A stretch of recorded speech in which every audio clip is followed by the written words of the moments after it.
Hi everyone, welcome to Simple Concepts. I'm your educator Niyati Paul.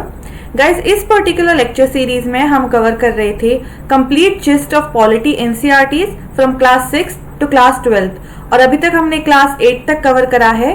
So from this lesson onwards from this video हम आगे वाली remaining NCERTs cover करेंगे. And before we actually start up with this class, let me tell you all, अगर आपने इस channel को subscribe ना किया हो तो do subscribe to our channel. Also आपको सारे आने वाले लेक्चर्स के पीडीएफ और भी करंट अफेयर्स रिलेटेड नोट्स अगर आपको चाहिए हो then you can join our Telegram group. The link of the group is given in the description below. Also if you are unable to find the link, अगर काम नहीं कर रही हो तो then just go to your Telegram account, search bar पे जाके वहां पे सिंपल कंसेप्ट्स यूपीएससी के नाम से सर्च करिएगा. You will be able to find our group. So having said that, let's start with our today's class. So अगर आपको याद होगा ये हमारी लास्ट स्लाइड थी जहां से हमने छोड़ा था.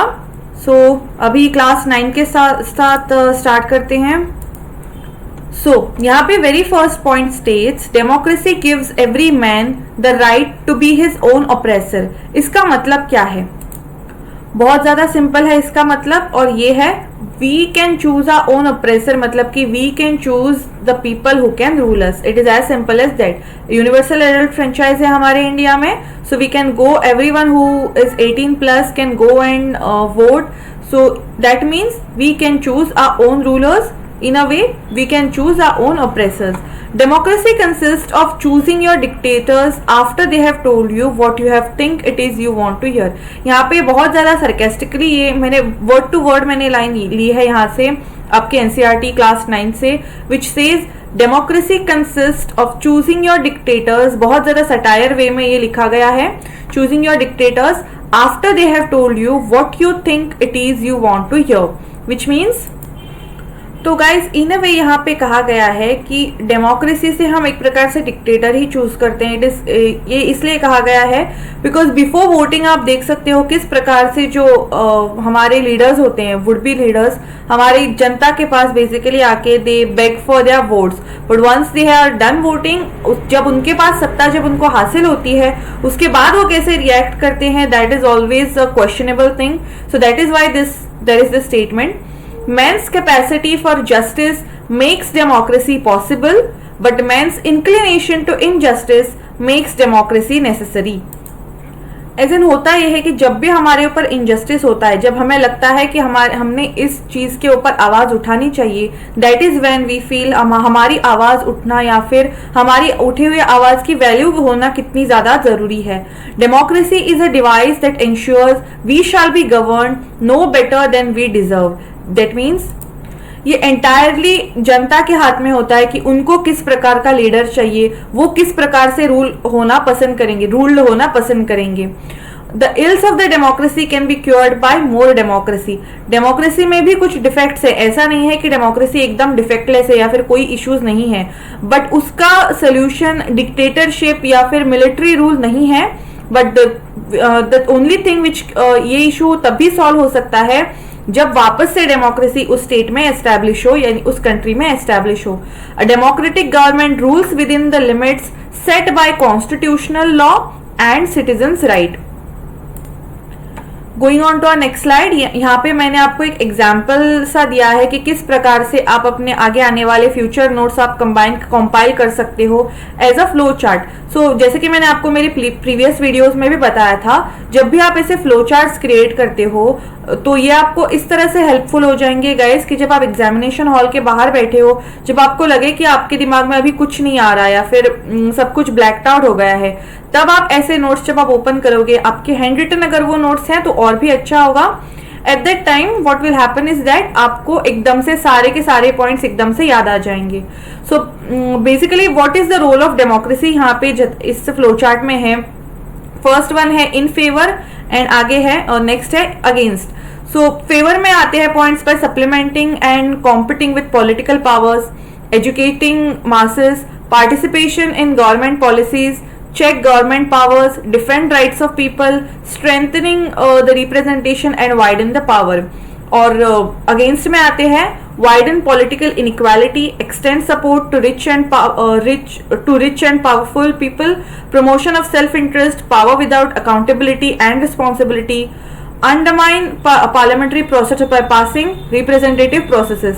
ये हम सारे पॉइंट्स आगे आने वाले स्लाइड्स में डिस्कस करेंगे। ये मैंने स्लाइड बस इसलिए इंक्लूड की थी ताकि आपको एक आइडिया लगे किस प्रकार से आप अपने नोट्स फॉलो कर सकते हो, नोट्स बना सकते हो basically. So here are the arguments against democracy. कौन कौन से आर्ग्यूमेंट्स है? फर्स्ट पॉइंट आता है leaders keep changing in democracy. Every 5 years आपके इलेक्शंस होते हैं, मोस्ट ऑफ द टाइम तो कभी कभी 5 years कंप्लीट भी नहीं हो पाते किसी किसी स्टेट्स में, तो leaders basically keep on changing. और एक पर्टिकुलर एक लीडर आया है, उसका अगर व्यू पॉइंट एक है, उन्होंने एक उन्होंने एक प्रोजेक्ट पास किया है। अब जब वो प्रोजेक्ट इन द मिडिल होता है, फिर लीडरशिप चेंज हो जाती है, हो सकता है आगे आने वाले लीडर्स को उनका वो काम अच्छा ना लगे, तो इस प्रकार से जो एनर्जी है सरकार की या फिर टाइम एनर्जी जो भी है वो सब कुछ वेस्ट हो जाती है ऐसे मामलों में। And because there is continuous leaders change हो जाते हैं तो that leads to complete instability in the government, in the state. Most of the time ये भी कहा जाता है कि democracy is all about political competition and power play, there is no scope for morality, यानी कि मोरालिटी का बिल्कुल भी स्कोप यहाँ पे नहीं रहता। Democracy is all about political competition. मैं तो ये कहूंगी कि डेमोक्रेसी ये वर्ड यहाँ पे यूज करने से अच्छा ये होता अगर हमारे बुक्स में पॉलिटिक्स ये वर्ड यहाँ पे इंक्लूड होता कि politics is all about political competition and power play, there is no scope for morality. Democracy में अगर प्रॉपर डेमोक्रेसी अगर मेंटेन हो किसी भी राज्य में तो ये तो हो नहीं सकता कि there is no scope for morality. But politics जब यहाँ पे वर्ड अगर आप रिप्लेस करो इस पूरे डेमोक्रेसी वर्ड को, तो ये लाइन यहाँ पे there is no scope for morality ये सच हो जाएगी। So many people have to be consulted in democracy that it leads to delay। जैसे कि आप जानते हो हमारी पूरी जो एग्जीक्यूटिव टीम है हमारी, या फिर आप लेजिस्लेचर कहो, that includes it is headed by prime minister and फिर कैबिनेट मिनिस्टर उनको असिस्ट करते हैं। But most of the time होता यह है कि एक से हर एक की राय ली जाती है, या फिर आप कहो कि हर एक का ओपिनियन मैटर करता है इन मामलों में, तो इंपॉर्टेंट डिसीजंस जो होते हैं उनको डिले हो जाता है and that hinders the growth of the country. Also elected leaders do not know the best interest of the people, it leads to bad decision. So most of the time होता ये है guys कि कभी कभी आप example के तौर पर अगर मैं आपको बताऊं, this is just an example, कि आपको अगर एजुकेशनल मिनिस्टर अगर इलेक्टेड होते हैं, वो अगर उनको ही प्रॉपर एजुकेशन नहीं है, या फिर स्पोर्ट्स के मामलों में जो भी कोई डिसीजंस लेते हैं, that person is not interested in those activities, तब ऐसा होता है कि जो डिसीजंस ले जाते हैं वो best of the interest public के इंटरेस्ट में नहीं ले जाते। वो लीडर्स बस अपनी मनमानी करते हैं, अपने तौर तरीके से वो डिसीजंस लेते हैं and that do not serve the major public. Most of the public को मेजॉरिटी पब्लिक को ये उनका डिसीजन लेना सर्व नहीं करा जा सकता। Next point is democracy leads to corruption for its based on electoral competition. Ordinary people don't know what is good for them. They should not decide anything. So this point I guess it is self-explanatory. Now what are the arguments for democracy? Democracy के साथ कौन कौन से arguments है? So the existence of democracy in India made the Indian government respond to food scarcity in a way that the Chinese government did not. They point out that no large-scale famine has ever taken place in independent and democratic country. अगर आप देखने जाए तो जब British India पे राज कर रहे थे, जब उनका बहुत ही एट्रोसिटीज उनके चल रहे थे, तो ग्रेट फेमिन ऑफ बंगाल जैसे फेमिन्स हुए थे इंडिया में। बट आफ्टर इंडिपेंडेंस जब हो गई, हमारी कंट्री इंडिपेंडेंट हो गई, उसके बाद ऐसी कोई सिचुएशंस हमारी कंट्री में नहीं आई थी। बहुत लार्ज स्केल में लोगों को अफेक्ट नहीं हुआ था कोई भी चीज, कोई भी natural calamity. So democratic government is a better government because it is more accountable form of government. For example, अगर कोई भी गवर्नमेंट ने डिसीजन लिया हो, कोई भी उन्होंने ऐसे कानून लाए हो जो कि मेजोरिटी ऑफ द पब्लिक को पसंद ना हो, तो ये उनके मन में फिर ये होता है कि आगे आने वाले इलेक्शंस में वो इलेक्ट होके नहीं आएंगे। So it is as simple as that. It improves the quality of decision making and because उनके मन में ये डर लगा रहता है कि हाँ भाई आगे आने, अगर हमने हमारे करंट टर्म में अगर हमने पब्लिक के इम्प्रूवमेंट में, पब्लिक के बेटरमेंट में अगर हमने कोई डिसीजंस ना लिए तो हो सकता है कि आगे जाके हम वापस से इलेक्ट होके ना आए, या फिर पब्लिक फिर जिस प्रकार से प्रोटेस्ट करती है, दे आर अकाउंटेबल, उनको आंसर देना पड़ता है पब्लिक को, and which improves the quality of the decision making. इसी प्रकार से वो ज्यादा जो हमारे पॉलिटिकल लीडर्स है उनको ये भी माइंड में रखना पड़ता है कि किस प्रकार से उनके डिसीजन मेकिंग की क्वालिटी उनकी इंप्रूव होनी चाहिए। Also democracy provides a method to deal with differences and conflicts. हो सकता है किसी दो पर्टिकुलर पार्लियामेंट में अगर दो ऑपोजिशन लीडर के साथ कोई डिफरेंसेस है, कॉन्फ्लिक्ट्स है, तो जो रूलिंग पार्टी है ना, उनको तभी वो सारे डिफरेंसेस को रिस्पेक्ट करना पड़ता है, और अकॉर्डिंग टू देम जब भी ऑपोजिशन के जो लीडर्स होते हैं वो जब भी अमेंडमेंट्स कोई सुझाव के तौर पे देते हैं, तो at that time the ruling party needs to take care of all those suggestions, and if possible वो इंक्लूड भी फिर बाद में हो जाते हैं हमारे लॉज में। So democracy enhances the dignity of the citizens, क्योंकि हमारे वोट्स जो हैं उनका महत्व होता है, इसी वजह से हमारे वोट की भी डिग्निटी होती है। हम एज सिटीजन्स, जनता की डिग्निटी बनी रहती है ऐसे मामलों में।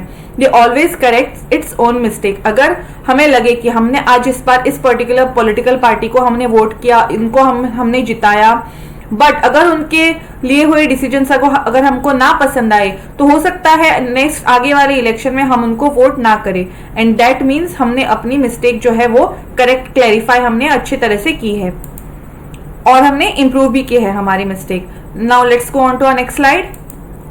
सो here is the story of South Africa. कि साउथ अफ्रीका में क्या हुआ था। Basically there was this nature of colonialism. हुआ यूं था कि South Africa as a colony थी ब्रिटिशर्स की, हमें पता है, and there was this system of apartheid. मतलब होता ये था कि बहुत ज्यादा डिस्क्रिमिनेशन होता था इन बिटवीन द ओरिजिनल जो साउथ अफ्रीकन लोग थे उनके साथ, और जो ब्रिटिशर्स जो उन पे राज्य कर रहे थे उनके थ्रू वो कर रहे थे ऐसे डिस्क्रिमिनेशन। फॉर एग्जाम्पल, अगर आप बसेस में चढ़ रहे हो, बसेस में अगर है बहुत ज्यादा लोग, और अगर कोई ब्लैक इंसान, स्किन जिसकी ब्लैक है, अगर वो सीट पे बैठा है एंड बाकी किसी भी जगह पे सीट नहीं है, या फिर ऐसे कुछ सिचुएशन है, ब्रिटिश इंसान अगर वहां पे आ जाता है, तो दैट पर्टिकुलर पर्सन जो साउथ अफ्रीकन पर्सन है उसको उठ खड़ा होके उस ब्रिटिश इंसान को सीट देनी पड़ती थी। इतना ही नहीं बल्कि उनके बस स्टॉप्स अलग थे, उनको अगर बीच पे जाना हो तो बीचेस अलग थे। जब भी उनके सामने कोई व्हाइट इंसान आता है तो उसको बहुत ज्यादा सुपीरियर मतलब स्टेटस में उनको देखा जाता था, या फिर देना पड़ता था उनको बहुत ज्यादा इज्जत बाय द ओरिजिनल जो लोग होते थे उनके साथ। तो ये तो बहुत ज्यादा गलत था, because just based on their skin color they were being judged and they were being discriminated in every possible sense. So apartheid it was official policy। ये नहीं था कि unofficially ऐसी चीजें नहीं करारी की जाती थी। ऑफिशियली उनकी रिटर्न पॉलिसी थी of racial separation and ill treatment of blacks followed by the government of South Africa between 1948 and 1989। इतने ज्यादा वक्त तक ये सारी चीज वहां पे चली रही थी कि मतलब इतना था कि बस स्टॉप पे भी लिखा जाता था कि ये यहाँ पे ब्लैक्स अलाउड नहीं है, या फिर ओरिजिनल जो साउथ अफ्रीकन लोग है वो यहाँ पे अलाउड नहीं है। This particular restaurant is only meant for the white people, या फिर this particular bus is only meant for white people. It was written officially. So there was this relationship between different communities. किस प्रकार, तो इस प्रकार से थी। Leadership of Gandhi and Mandela. So Mahatma Gandhi South Africa में थे, we all know, and his thoughts basically Nelson Mandela जो कि उनको बहुत ज्यादा रिस्पेक्ट किया जाता है साउथ अफ्रीका में, वो इंस्पायर्ड थे महात्मा गांधी जी के थॉट्स से। So party that led to the struggle South African National Congress and Indian National Congress. मतलब इंडिया में हमारे इंडियन नेशनल कांग्रेस थी इस एंटायर सिचुएशन के थ्रू फाइट करने के लिए, मतलब इंडिया में जो अट्रॉसिटीज होती थी इंडियंस पे उनके साथ फाइट करने के लिए। वहीं अफ्रीका में अफ्रीकन नेशनल कांग्रेस थी। सो जिस प्रकार से हम महात्मा गांधी को हमारे कंट्री में इज्जत देते हैं, रिस्पेक्ट देते हैं, उसी प्रकार से नेल्सन मंडेला को भी साउथ अफ्रीका में रिस्पेक्ट दी जाती थी, और वो इंस्पायर्ड थे महात्मा गांधी जी से। सो मेथड ऑफ स्ट्रगल जो थी दोनों लीडर्स की वो बहुत ज्यादा सिमिलर थी। नॉन वायलेंस वगैरह जो भी गांधी जी के थॉट्स थे, जो भी उनके विचार थे, वही फॉलो किए जाते थे bye Nelson Mandela. And using all these systems, all these things, उन्होंने आप देख सकते हो उनके नेशनल एंथम्स को भी आप देख सकते हो, उनके फ्लैग को भी आप देख सकते हो, जहां पे नेल्सन मंडेला ने क्लियरली कहा था कि हमें कोई भी गुस्सा नहीं है, जितना भी हमारे साथ जो भी अट्रॉसिटीज ब्रिटिशर्स ने हमारे साथ की है, हम as South African people we have no hate against the Britishers, बल्कि हम उनको साथ लेके साउथ अफ्रीका को एक अच्छा नेशन बनाएंगे, एक प्रोग्रेस्ड और डेवलप्ड नेशन बनाएंगे. So these were the thoughts of Nelson Mandela which were inspired by Indian leader Mahatma Gandhi. So अब तो हमने ये देख लिया कि what was the need of democracy. अब डेमोक्रेसी किस प्रकार से आ सकती है, and that is when we have the constitution. क्योंकि कॉन्स्टिट्यूशन एक ऐसा डॉक्यूमेंट होता है, वो बहुत ज्यादा लोगों ने मिल बैठ के उसको ड्राफ्ट किया होता है. बेसिकली लोगों की मर्जी वहां पे संभाली जाती है. एंड ऐसा भी होता है कि बहुत ऐसा नहीं है कि बस डेमोक्रेटिक राज्यों में ही कॉन्स्टिट्यूशन है, नहीं, ऐसा नहीं होता. बहुत सारे डिक्टेटिंग मतलब डिक्टेटर जिन जिन राज्यों में है, जिन जिन कंट्रीज में है, उनका भी कॉन्स्टिट्यूशन होता है. But again why the question comes, why there is a need of constitution in a democratic state. So first it generates a degree of trust and coordination that is necessary for different kinds of people to live together. For example, जब भी constitution draft करने के लिए जब लोग बैठते हैं, तब वो इन सारे डिफिकल्टीज का मतलब कि जितनी भी डाइवर्सिटी है, उन सारे डिफरेंसेस को वो कंसिडर करते हैं, मद्देनजर रखते हैं. ओनली आफ्टर दैट जो लॉज हैं, जो कायदे हैं, वो फॉर्म किए जाते हैं, जैसे कि हमारे इंडिया में किया गया था. और बहुत ज्यादा क्रिटिसाइज भी हुआ था हमारे इंडियन कॉन्स्टिट्यूशन सेइंग कि वो एलिफेंट साइज का है, या फिर बहुत ज्यादा वक्त लगा था इंडियन कॉन्स्टिट्यूशन को फ्रेम करने के लिए. बट आई वुड से उन्होंने जितना ज्यादा वक्त लिया था, that really proved it's worth. क्योंकि आज तक हमारा कॉन्स्टिट्यूशन उतना ही स्ट्रांगली खड़ा है जितना कि 1948 में या फिर 1950 में जब लागू हुआ था कॉन्स्टिट्यूशन, तब जितना स्ट्रांग था उतना ही आज भी स्ट्रांग है. Of course there are amendments which जो बहुत इनएविटेबल थे according to time. Now, secondly, it specifies how the government will be constituted, who will have the power to take which decisions. यानी कि जैसे कि मैंने आपको बताया था किस प्रकार से गवर्नमेंट कॉन्स्टिट्यूट होगा, आपका लेजिस्लेचर, एग्जीक्यूटिव, जुडिशरी किस प्रकार से फंक्शन करेंगी, whether judiciary has got the power to interfere in legislature, या फिर whether legislature has power to interfere in between the executive. ये सारा checks and balance रखा जाएगा. तो हमारे आगे आने वाले लेक्चर्स में मैं आपको बताऊंगी किस प्रकार से checks and balance रखे जाते हैं. टेक्निकली स्पीकिंग इंडिया में उतना ज्यादा इजी नहीं है चेक्स एंड बैलेंस रखना, या फिर आप कह सकते हो इंटरफियर करना. क्योंकि एग्जाम्पल के तौर पे मैं आपको बताती हूँ, अभी सपोज अगर कोई लॉ बनाता है लेजिस्लेचर, तो उसको एग्जीक्यूट कौन करता है, हमारे कैबिनेट मिनिस्टर और प्राइम मिनिस्टर. बट वो एग्जीक्यूटिव लेजिस्लेचर में इंक्लूडेड हैं. अगेन आप बिल्कुल भी इस तरह से आप उनको सेपरेट नहीं कर सकते. अगेन फॉर एग्जाम्पल, अगर किसी भी सिटीजन को अगर उस लॉ में कोई अगर डिफिकल्टी दिखे, या फिर कोई उनको लगे कि ये पर्टिकुलर लॉ हमारे अकॉर्डिंग नहीं है, या फिर हमें इससे बेनिफिट ना हो, और अगर वो सुप्रीम कोर्ट में जाते हैं, तब at the same time supreme court gives guidelines to और जो हमारे लेजिस्लेचर एग्जीक्यूटिव है उनको गाइडलाइंस दे दें. या फिर वो अगर उनको बहुत ही ज्यादा वो अच्छा नहीं है लॉ, बहुत ही ज्यादा मैं कहूंगी अगर इनजस्टिस क्रिएट करता है, then supreme court has got the full authority to say that this law is unconstitutional. तभी वही के वही वो लॉ वहां पे स्क्रैप होता है. तो कहने का मतलब ये है कि इतना ज्यादा चेक्स एंड बैलेंस तो रखा जाता ही है, बट सेपरेशन ऑफ पावर यहाँ पे पॉसिबल नहीं है in country like India. So it lays down the limits on powers of the government and tells us what the rights of the citizens are. Also, it expresses the aspirations of the people about creating a good society. जब भी लोगों को जब भरोसा आता है कि हाँ हमारे सोच विचार है, हमारे वोट का इम्पोर्टेंस है हमारी स्टेट में, या फिर हमारे हम जो आवाज उठाते हैं उसको कहीं ना कहीं सुना जाता है, तब उनके मन में भी एक पॉजिटिविटी आती है. And after that it creates them, वो इंस्पायर खुद ही हो जाते हैं, एक एस्पिरेशन उनको मिलती है ताकि वो अच्छे से एक अच्छी सोसाइटी वो बना सके. Here we have our Indian Constitution, जो कि मैंने आपके स्क्रीन में आपको दिख रहा होगा. The constitution of India, preamble यहाँ पे है, माफ कीजिएगा, प्रियम्बल यहाँ पे आपके कॉन्स्टिट्यूशन का प्रियम्बल आपके स्क्रीन पे आपको दिख रहा है, which says we the people of India having solemnly resolved to constitute India into sovereign, socialist, secular, democratic republic, and to secure to all its citizens justice, social, economic and political liberty of thought, expression, belief, faith and worship, equality of status and of opportunity and to promote among them all fraternity, assuring the dignity of the individual and the unity and integrity of the nation. In our Constituent Assembly, this 26th day of November 1949, do hereby adopt, enact and give to ourselves this Constitution.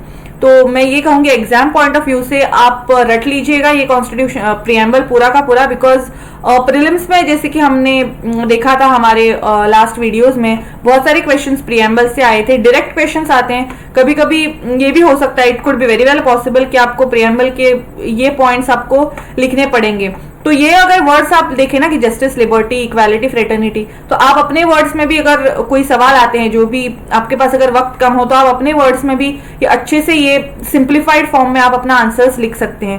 So better, it will be better कि आप directly ये रट ही डालो, बहुत ज्यादा important रहेगा आपके लिए in future perspective.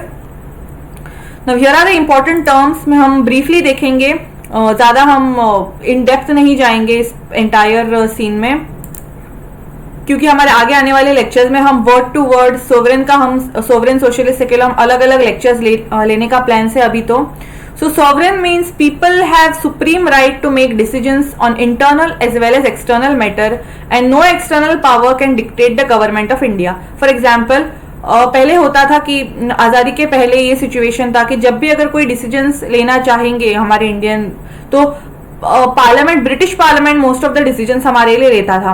But when we are called as sovereign, हमारे कोई भी इंटरनल या फिर एक्सटर्नल मैटर में बाकी के कोई भी देश इन्वॉल्व नहीं होंगे। हाँ, वो बात अलग है, कोई हम इंटरनेशनल ट्रीटीज वगैरह साइन करते हैं, that is a different thing, but unless and until we want someone else to interfere in a personal matter और नॉट, हमारे निजी मामलों में हमारे राज्यों के, तो कोई भी नेशन ऐसा नहीं कर सकता। Speaking about being socialist, so it is a wealth generated socially and should be shared equally by society. Government should regulate the ownership of the land and industry to reduce socio-economic inequality. Now speaking about secularism, citizens have complete freedom to follow any religion, but there is no official religion of the state. Government treats all religious beliefs and practice with equal respect. One more thing guys, आपको इस हमारे पूरे secularism topic पे हमने एक video हमारे channel पे है, बहुत ही एक्सक्लूसिवली मैंने एक्सप्लेन किया है यहाँ पे about secularism. Do check in the video, आपको और ज्यादा क्लैरिटी आएगी इस एंटायर टॉपिक पे। नाउ स्पीकिंग अबाउट डेमोक्रेटिक, ये जो वर्ड है हमारे प्रियम्बल में, so a form of government where people enjoy equal political rights, elect their rulers and hold them accountable. ये थोड़ा सा स्पेलिंग मिस्टेक है यहाँ पे, not exactly spelling mistake but it is accountable, one word. The government is run according to some basic rules, थोड़े बहुत set of rules होते हैं जो कि मेंशन किए जाते हैं आपके कॉन्स्टिट्यूशन में, वही फॉलो करते हैं आपके जो रूल मेकर्स होते हैं वो। Speaking about Republic, the head of the state is an elected person and not the hereditary position. For example, जैसे कि इंग्लैंड में है, वहां की queen, she is not elected, hereditary position आता है वो, that doesn't happen in India. हमारे जो प्रेसिडेंट है, he is not elected but he is elected, और वो हेरिडेटरी में उनके पास वो पोजीशन नहीं आती। Speaking about justice, citizens cannot be discriminated on the grounds of caste, religion and gender. Social inequalities have to be reduced. Government should work for the welfare of all, especially of the disadvantaged group. Justice यहाँ पे बहुत important role करता है for a country to democracy maintain करने में, कि justice system बहुत ही ज्यादा स्ट्रांग हो किसी भी नेशन का। Speaking about liberty, there are no unreasonable restrictions on the citizens in what they think, how they wish to express their thoughts and the way they wish to follow up their thoughts in the action. जैसे कि आपके preamble में लिखा है liberty of thought, belief, faith, आपके preamble में जैसा लिखा है liberty of thought, expression, faith, belief and worship, ये आपको लिबर्टी देता है आपका constitution. Speaking about equality, all are equal before the law, the traditional social inequalities have to be ended. Government should ensure equal opportunities for all. And speaking about fraternity यानी कि brotherhood, all of us should behave as if we are the members of same family and no one should treat a fellow citizen as inferior. यहाँ पे specially caste religion को यहाँ पे आप देख सकते हो इन अ वे मेंशन हो जाता है यहाँ पे कि किस प्रकार से हम Indians, not only just Indians but most of the places में भी, बाकी राज्यों में भी ऐसा, बाकी कंट्रीज में भी होता है कि दूसरे इंसान को इंफीरियर ट्रीट किया जाता है based on their caste, colour या फिर सेक्स, व्हाटएवर दैट इज, या फिर educational background for that matter, but that should not happen and we should live all in a way of brotherhood. ये कहने का मतलब है यहाँ पे by the word fraternity. So guys that's all for this class. अगर आपको ये वीडियो अच्छा लगे तो आप जरूर लाइक कीजिएगा इस वीडियो के नीचे. आपके अगर कोई वैल्यूएबल सुझाव है, कुछ कमेंट्स है, do mention them in the comment section below. अगर आपने सब्सक्राइब ना किया हो हमारे चैनल को, then do subscribe and press the bell icon so that you will be get notified every time we upload any video on our channel. Stay tuned. Take care.